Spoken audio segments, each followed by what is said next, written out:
Aí, pessoal, a gente veio falar agora sobre o tubo com gel. Tubo com gel. Esse tubo de ensaio com gel, vocês dá para ver aqui no final do tubinho. Isso aqui é um gel separador, tá certo? Para que serve esse gel separador? Esse gel separador é para, no momento da centrifugação, separar a parte sólida do sangue, que são os eritrócitos ou as hemácias, e deixar o sobrenadante separado para o aparelho, na leitura da bioquímica ou imunologia, o aparelho consiga tirar o soro daqui de dentro com uma agulha a agulha na máquina lá. Entra dentro dessa tampinha aqui, entra na tampinha e consegue alcançar o soro aqui no tubo, tá certo? E para isso a máquina, o tubo primeiro passa por um processo de centrifugação para separar a parte sólida e separar o sobrenadante, que é o soro, nesse caso desse tubo aqui.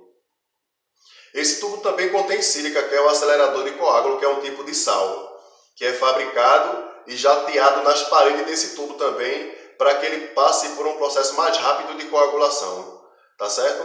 O tempo que ele passa para centrifugação, geralmente, a gente usa de 20 a 30 minutos em repouso vertical, tá certo? Em repouso vertical, não pode ficar horizontal. O tubo tem que estar, depois da coleta, os tubos têm que estar na posição vertical, na estante dele, não é? Na estante, posição vertical, para que haja um bom processo de coagulação dentro desse tubo de ensaio. E ele fique sem criar fibrina também, tá certo? Se você deixa o tubo deitado, o sangue pode colar na tampa e entrar um processo de fibrina aqui no processo da coagulação. Então, para evitar isso, deixa o tubo na posição vertical.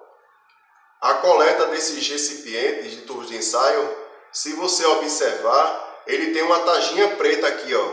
Essa tajinha preta é aonde o sangue precisa chegar. O sangue precisa chegar até a taja.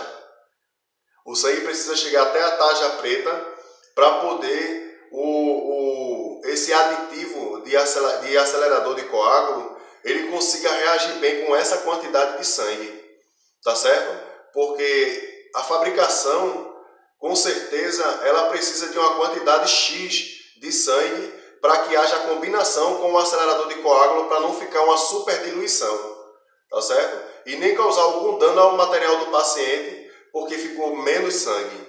Então o sangue precisa chegar até na taja preta, tá certo? E evitar hemólise sanguínea também nesse tubo, tá certo? Evite hemólise sanguínea, evite lipemia, que a gente vai falar em outras dicas sobre o fator de lipemia, que existe um tempo adequado para o paciente se cuidar, para poder, de acordo com o pedido médico lá, ele passar um processo ou um tempo, ou alguns dias, para poder ele fazer o exame, repetir o seu exame se a lipemia dele estiver muito alta. Porque a lipemia também interfere na análise do sangue, tá certo? Então, fica a dica para você, esse tubo é um tubo de gel, um tubo de ensaio com gel separador, que é centrifugado e separado o soro, tá certo? Em muitos casos também é alicotado só o soro para um tubo de transporte, em alguns tipos de exames. Também são feitos através desse recipiente, desse tubo de ensaio. Então fica para você a dica, o tubo gel também contém acelerador de coágulo, tá certo? E esse acelerador de coágulo, ele vai passar em média de 20 a 30 minutos para poder ser centrifugado o material, tá certo? Então fica aí a dica, não deixe esse material passar de 1 hora para ser centrifugado. Sabe por quê? Porque geralmente os exames de glicose, eles são colhidos nesse recipiente, nesse tubo de ensaio com gel, no tubo com gel. O exame de glicose também é coletado também nesses tubos, geralmente também. Ou se o material for demorar muito para ser transportado para o setor técnico, quando o material vai ser demorado para chegar no setor técnico, quando vai haver alguma demora para o exame ser realizado da glicose, a gente usa o tubo de fluoreto, que a gente vai falar em outra aula depois, tá certo? Então agora a gente está falando sobre esse recipiente.